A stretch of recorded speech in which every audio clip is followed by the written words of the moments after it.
just kind of give a little bit of recap. We had some discussion on the kind of the stages of a marriage relationship, touching on these 9.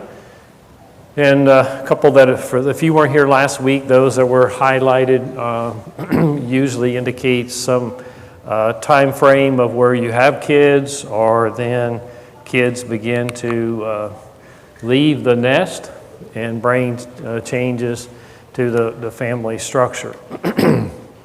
Then we wrapped up with touching base here on these items, that there can be joys and challenges within each stage.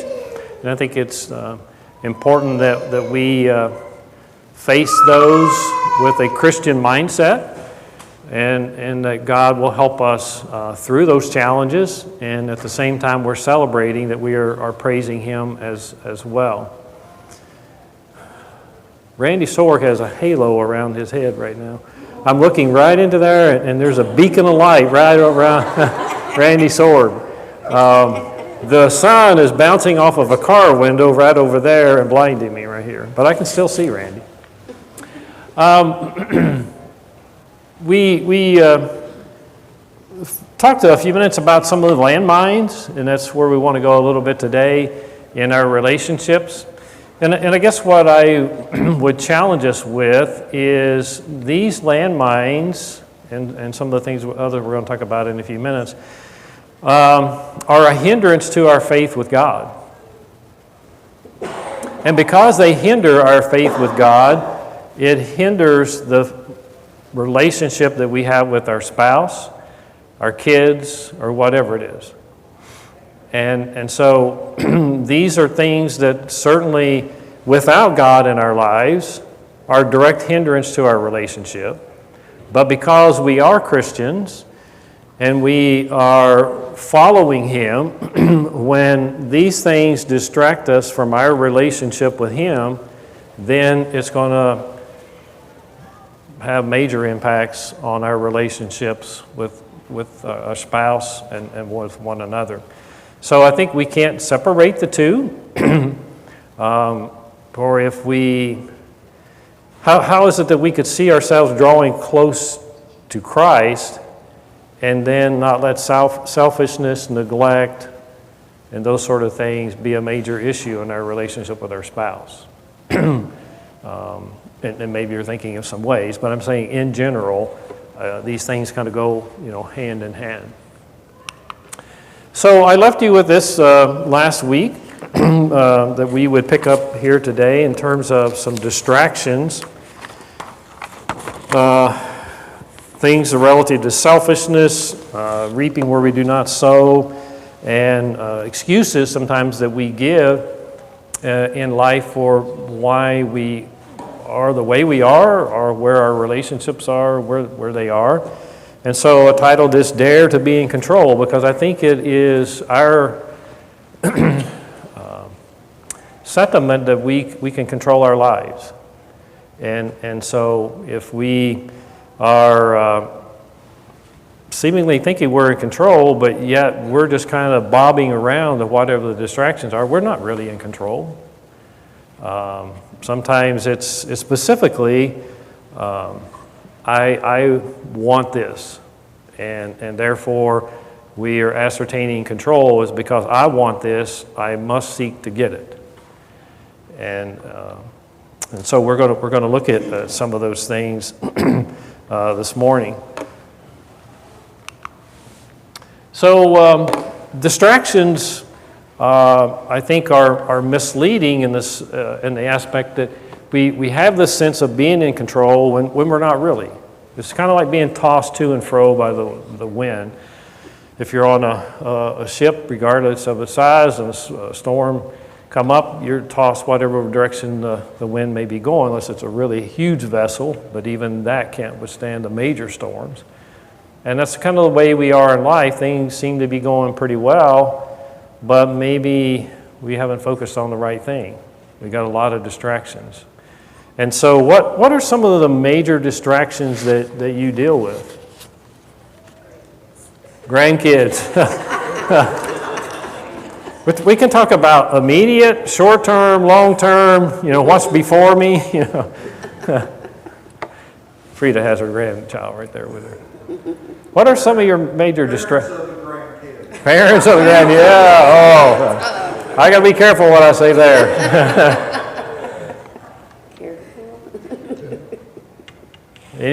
What are some distractions that you struggle with? Work, definitely. I think that's true for all of us, unless you're retired, like Dave Gallagher tells me, every day's like Saturday. So I'm still trying to think that one through. Is that what I want? Should I retire or not? But yeah, job.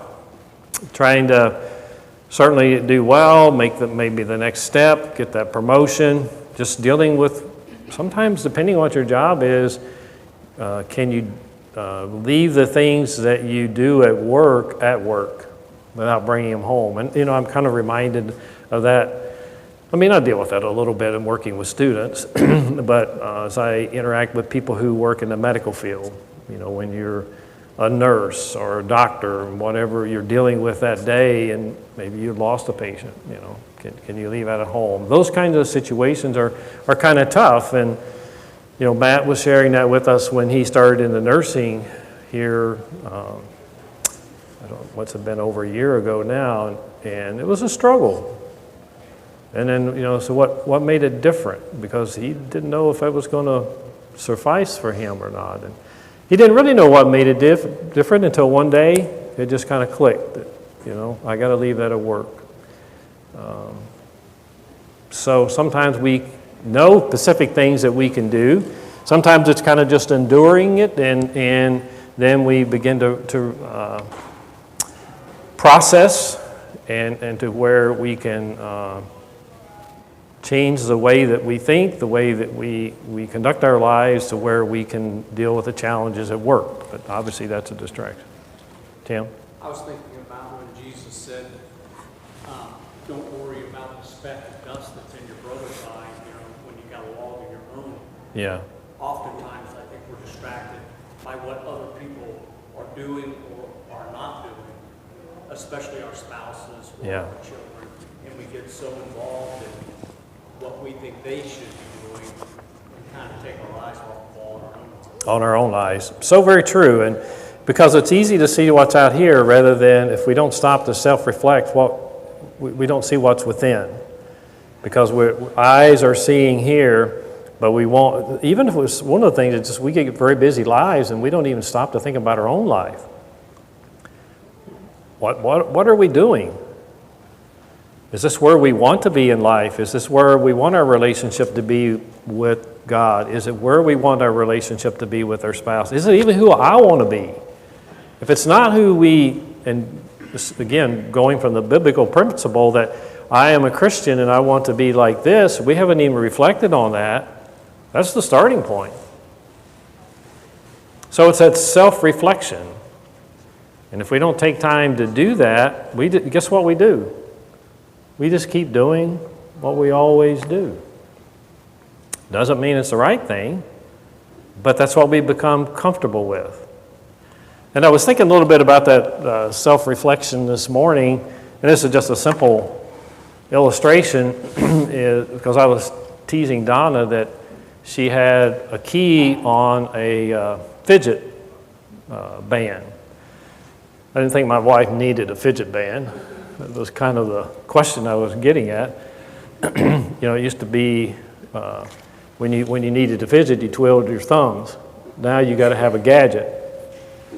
At least the kids think they do. If you haven't seen them, I'm sure you have.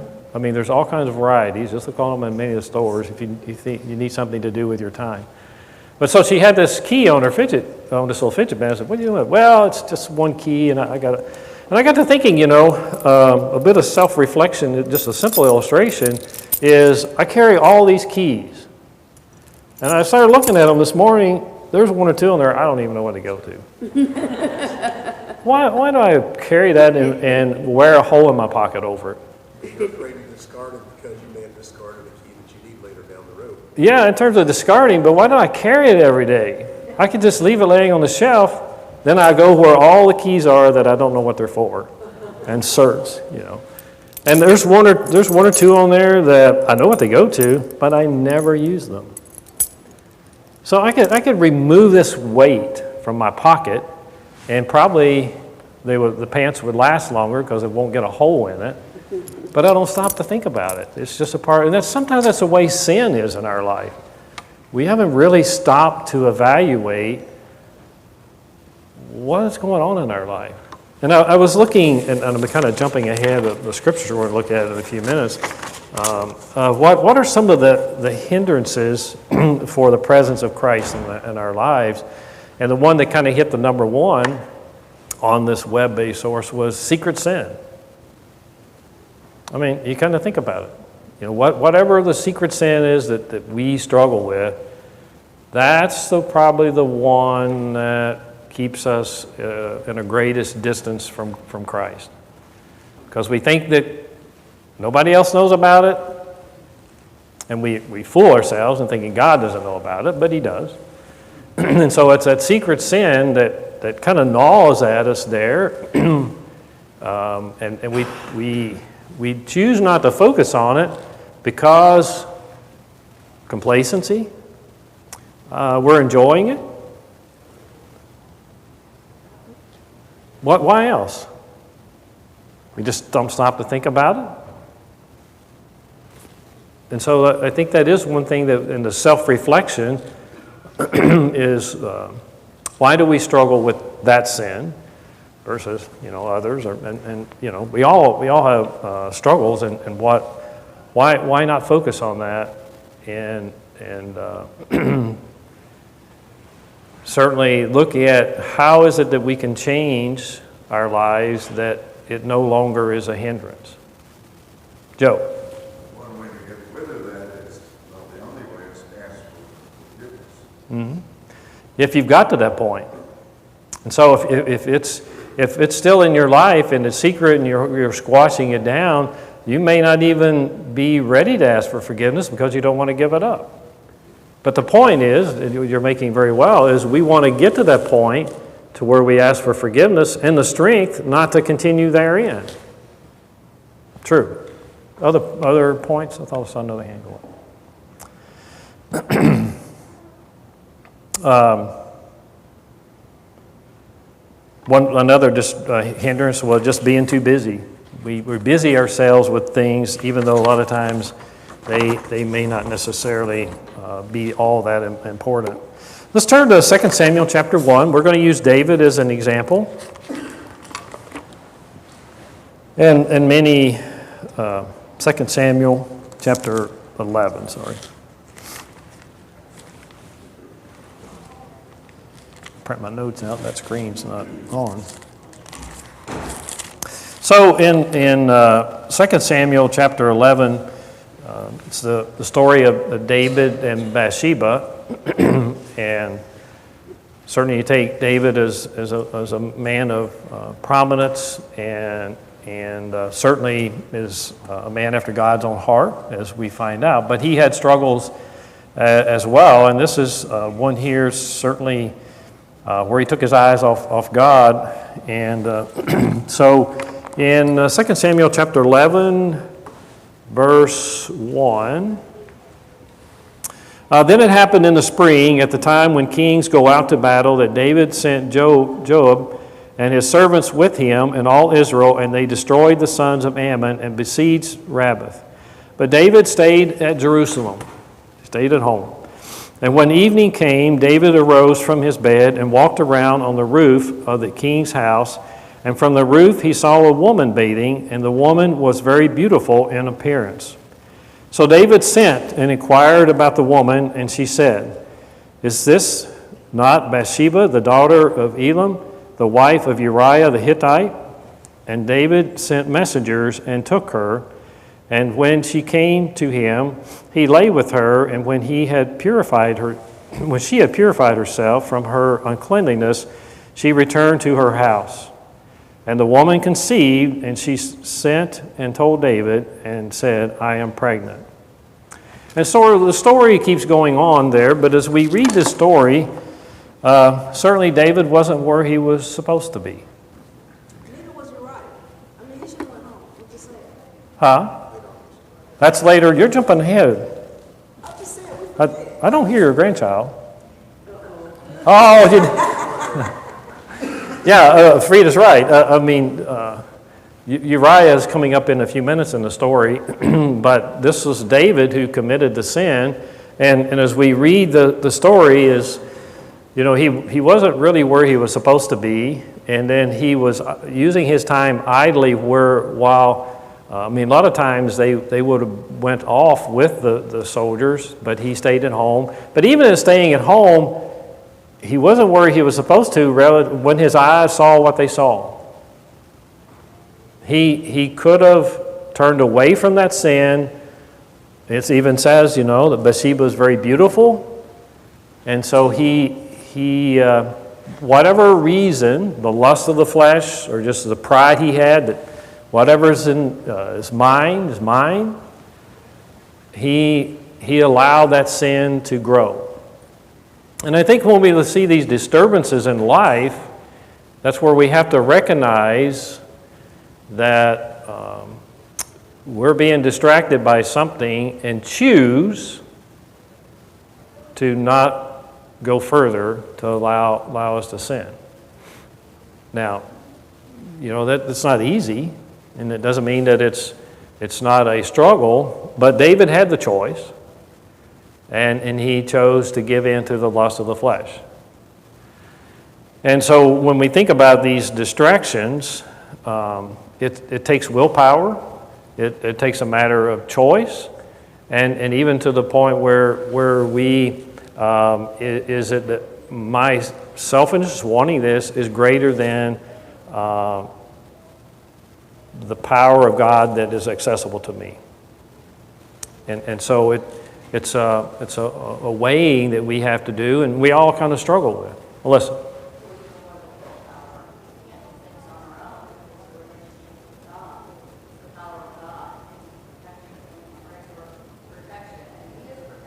Mm-hmm. We're in that relationship so that we are under that. Mm-hmm. We're going to step out and go out into the world and serve Satan. Then Satan has the power over us. And if you can think what we're serving, and there's something before me that I'm struggling with, and I set myself up before that with prayer, relationship with God, then I'm not going to give the enemy a seat at my table. Right. The enemy is seated at our table, and that's who we choose to serve at the moment. I mean, we step out of God's protection. Willpower is not going to help us. It's we step out of God's protection. We haven't set up our guardrails prior to that. And if we did set up our guardrails, we stepped on the other side. Yeah. We're just going to test the boundaries of our food. And the lust of the flesh is going to draw us right into that. Yeah, definitely. And Struggle with gossip or yeah. judging others or, adultery or whatever it is that we're struggling with. Yeah, it comes down to what power do you choose? Do you choose the power of the sin and the flesh, or you choose the power of God? And so I speak to that in terms of willpower, in the sense of we can just step back and just say, well, I'm not going to do anything. And so often this complacency catches us to essentially we're giving in. Now, we don't have willpower in that. We're just doing nothing about it. And part of the doing nothing may be we're not actively choosing to sin, but we're still sinning because we haven't stopped that or whatever it is. So that's why I say willpower, and you choose your power, and the power should be God's power, because when you draw to Him for that and let the Holy Spirit work within you, it will be Him, not your own power. But you have to have the will, back to what Joe's saying, asking for forgiveness. If you don't have the will, then you're not going to make a move. You're just going to kind of be like an ostrich, sticking your head in the sand and say, well, things are going to be different. They're not going to be different. When you pull your head up from the sand, whatever was there is still going to be there. But you have to choose your power. Because we don't have a lot within ourselves. We're choosing Satan or we're choosing God. Carl? To give another parallel scripture reference to that, David did not sin just because he saw a new woman. He saw a new woman and he was excited, as any healthy man would. Where he sinned was where he entertained that thought. Yep. And then he acted upon that thought because he had the power to. Think of Joseph. Joseph was in that house of his master alone with his wife. Yep. This wasn't a passive viewing of the master's wife. She threw himself at it. Right. What did Joseph do to avoid sinning like David did? He said, how can I commit this sin against my God? Yep. Like you said, he chose willpower, but the power was his relationship with God. And that's what we need to do when we're tempted. If we would do that when we're about to sin, say what Joseph said, how could I commit this against my God? Yep. We could solve all of our sin problems that we have. Yeah, that's a great example, contrasting David to Joseph and what was before them and the choice they made. And the mindset Joseph took, as you described, how can I sin against my God this way? Versus David, this is mine. This is my choice. It's within my power, in my control. It should be mine. And so I think it's a great comparison, and I wanted to use this story just from the aspect, certainly that was distraction for David, and he gave in to this lust. And it impacted him the rest of his life. I mean, certainly the story is Frida talks, mentioned about Uriah. He sends Uriah out to be in front of the battle, and the troops retracted, and so he gets killed. So he had the adultery with Bathsheba. He essentially ordered the killing of Uriah, and then he had to live with that the rest of his life. And we can pick up on that, and if you turn to Psalms 51, this is a psalm specifically speaking about that. Psalms 51 says, be gracious to me, O God, according to thy loving kindness, according to the greatness of thy compassion, blot out my transgressions. Wash me thoroughly from my iniquity and cleanse me from my sin. For I know my transgressions, and my sin is ever before me. Against thee only, I have sinned and done what is evil in thy sight, so that thou art justified when thou dost speak, and blameless when thou dost judge. And you can continue on. You're familiar with this psalm probably. Verse 10, create in me a clean heart, O God. Somebody ought to write a song about that, right? And renew a steadfast spirit within me. Do not cast me away from thy presence, and do not take thy Holy Spirit from me. God's not going to cast us away, but when we drift away, he's looking for us to come back. And so this is ever, as David speaks here in the song, it's ever before him.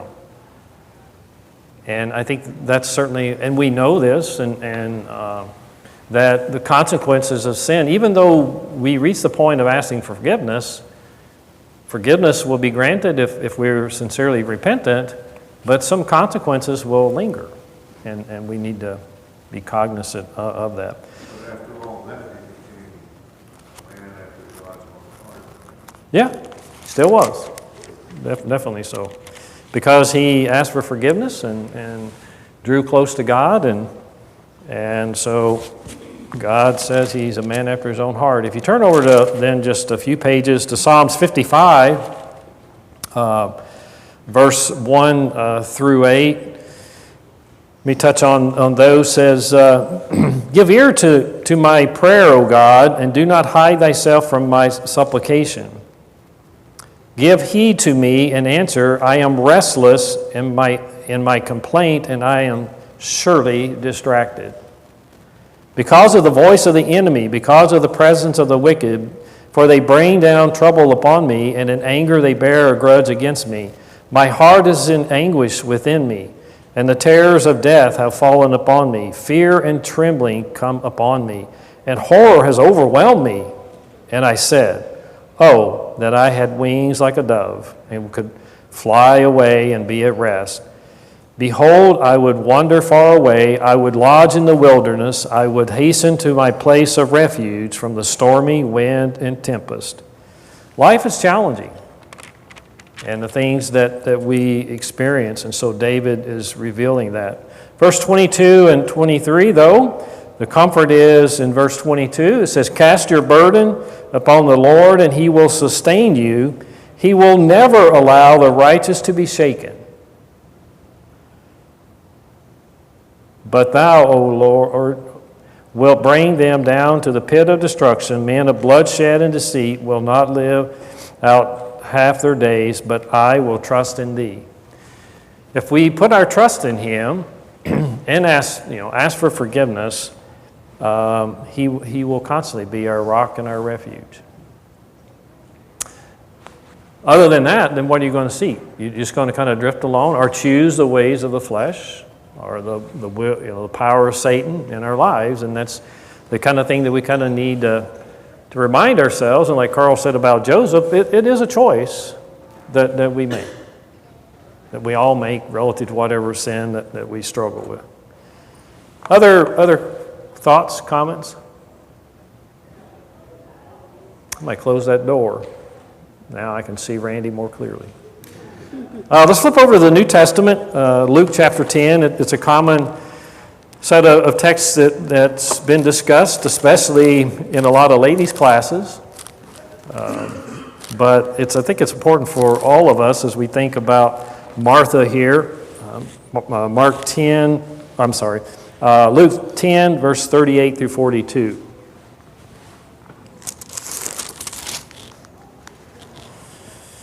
So we see here in verse 37 that, and he said, the one who showed mercy toward him, and Jesus, when the question was answered about about the neighbor, who's your neighbor, and he said, the one that showed mercy, and then Jesus said to him, go and do the same. And then we have this account of Mary and Martha, verse 38, and as they were traveling along, he entered a certain village, and a woman named Martha welcomed him into her home. So it was her home that he was entering, and then Mary, of course, is accompanying them. Verse 39, and she had a sister Mary, who moreover was listening to the Lord's word and seated at his feet. But Martha was distracted with all her preparations, and she came up to him and said, Lord, do you not care that my sister has left me to do all the serving alone?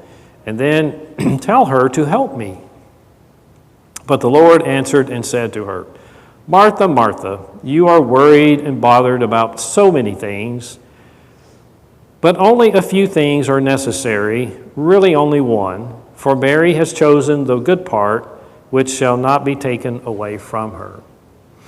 And so when we think about distractions in life, this words of Jesus here, when he says to Martha, you are worried and bothered about so many things.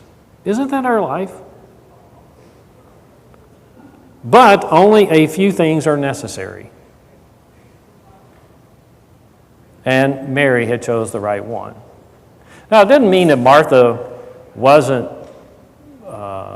following Christ in a sense, but at this moment, Jesus was using this illustration of being in Martha's house to share with everyone whose listening ears were upon them that there are only a few things that are most important. And so the question, are we choosing those few things? The neat thing is, though, that Martha is the one that didn't welcome him in. Yes. It wasn't Mary that did. Yeah.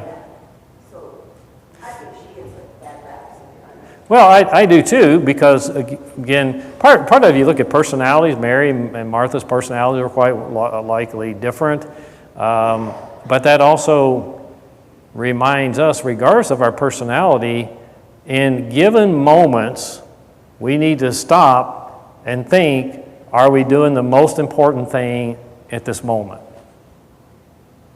Because so often we'll just allow whatever is distracting us to continue to distract us, and we don't even see what the most important thing is that's right there. And I think that's the message that Jesus is trying to give, not that Martha wasn't his follower and remained his follower, but at this very moment, she probably wasn't focusing on that he's not going to be in her house every day. And to take the seeds of this opportunity, like an opportunity that we may have, and it may be with our spouse, to seize on this opportunity rather than the distraction of the job or who's playing football or whatever, that this is a need that our spouse has. I guess I used a male example, didn't I? Maybe it's in the kitchen too, Oh, well, some of the men cook too. It's tough to use a good example. But that's the message I get from this, is that whatever, as we go through life, we need to ask the question, are we focusing on the most important thing? And when we begin to sin and give in to the lust of the world, the lust of the flesh, which we're going to read here just in a moment, is that we're choosing not the most important thing. And you can say, well, I'm not actively choosing, I just struggle with it. Well, that's true, and we have those faults, and then again goes back to, are we using the power of God to help us to overcome it? Are we just kind of drifting with because of the enticement and not focusing on the main thing? And also not focusing on the main thing sometimes is we're not being the witness. Decide that they see us and say, wow, is that what being a Christian is like? You got that side of things as well. So I think this is a good one always to read again, just to focus on those very words when Jesus said that, but only a few things are necessary. Really only one, your relationship with me. And then when you focus on your relationship with Him, that changes everything else in life, including the relationship with your spouse. Or even how you're managing challenging things. If maybe there's some challenging things you can't quite overcome at the moment, but at least you're approaching them with a Christian perspective and how to best handle them to minimize whatever the outcome or negative fallout may be, but accentuate the positive outcome. Roger, you had a comment. Yeah, it concerns my prayer life because I get very, very frustrated when I'm praying and another thought pops into my mind. It bothers me to no end. Like, for instance, even last night, talking to God, and that's the way I refer to it, is talking with God. Sure. The Ohio State football game comes. Oh, you had to bring it up. And that's just so, and it didn't have to do anything with Yeah. what Ohio State did or didn't do. It's just that it's so frustrating that those kind of things happen. Yeah, and it's so true. I think we all probably struggle with that as we're praying to God. We're all focused, and then somehow our mind drifts, and then we got to pull it back. But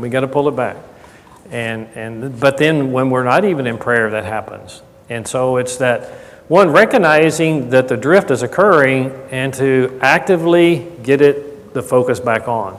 If we just let it continue to drift, guess what's going to continue to happen? It's going to continue to happen to where we spend less and less time thinking in our prayer, our focus to God, and what I should be doing rather than just aloof somewhere thinking these thoughts which are meaningless, are they leading to potential sin. So that's a struggle all of us, I think, have. And that's a distraction, clearly a distraction, whether it's in our prayer life, our studying God's Word, our relationship even with each other. If you have this thought, so-and-so probably needs a little encouragement. Maybe it's even your wife or your husband. And it's like, oh, well. Then something else came in your mind, and then you forgot about it. There's a reason it popped into your mind, probably. It's probably an action you need to take. Tim? Can I ask Maurice, either of you or anybody who wants to answer, how do you deal with those distractions when you're trying to pray? Like you said, we've all been there. Yeah. And it seems so relentless at times that you just can't focus. Yeah. I think if I ask everybody in here to raise their hand that struggle with that, I would say probably most people, if not all, would raise their hand. I don't have a good answer other than to just try to, wow, why did I not allow that to occur? And to get it back onto focus as quick as I can. And before even going into prayer, to remind myself, I don't want this to happen this time. And kind of do a little self-check before prayer that I'm ready for prayer. If I'm really distracted about something before I'm in the sense of getting my heart right before I go to God, then I need to probably do that. That will help with the distraction. What are some of your thoughts, Daniel? Because I think I too struggle with it. I think part of it is allowing for grace, even with yourself. We all do it. We all struggle with maintaining focus. But I think God is happy with the relationship that we have with Him. I think He wants a relationship that is open, a relationship that is honest, a relationship that is sincere.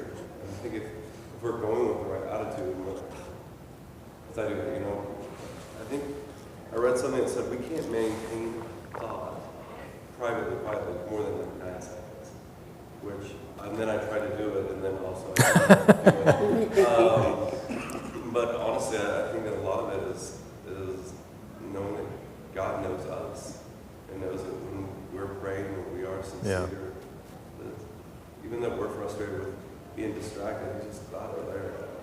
Yeah, I think that's a great point. And sometimes we may get more frustrated with ourselves than necessary, because I think God does understand. At the same time, I think God does want us to try to strive to greater focus.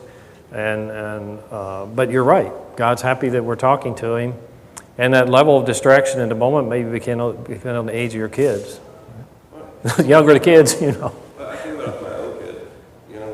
He's getting older. He's 16 now. You know what I'm God for? Any 5-minute conversation I can get with my kid. Yeah, it's a good one. I used to get it all the time when he was a little kid. Yeah. And now I'm thankful for whatever I get from him. Yeah, that's a good point. Jennifer?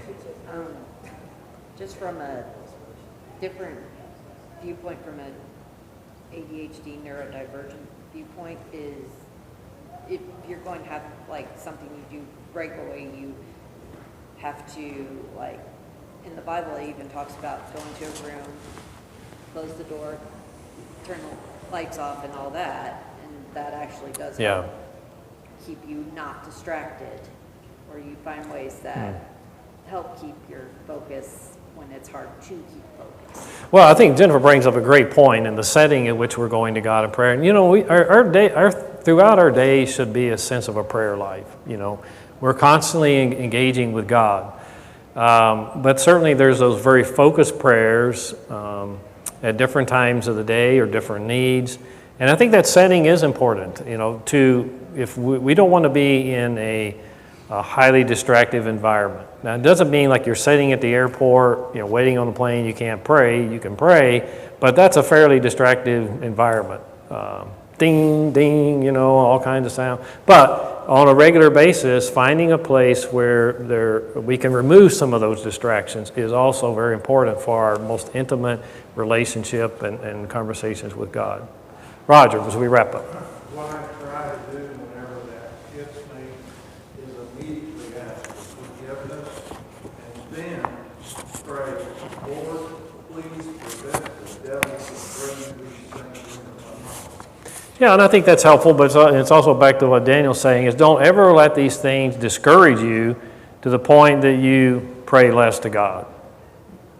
Because, God is very forgiving. He realizes, He created us, so He knows who we are, and don't let those things discourage us from going to prayer with Him, because we all struggle with it. So where are we going from here? We've got a few more things to talk about on this. Next week, we got through one of the 4 slides. And then I think we're going to begin to shift towards some parenting things, and I'm looking at maybe even getting some input from others. But if you have thoughts as we shift to talk about parenting, whether it's young kids or older kids, let me know. Appreciate your comments this morning.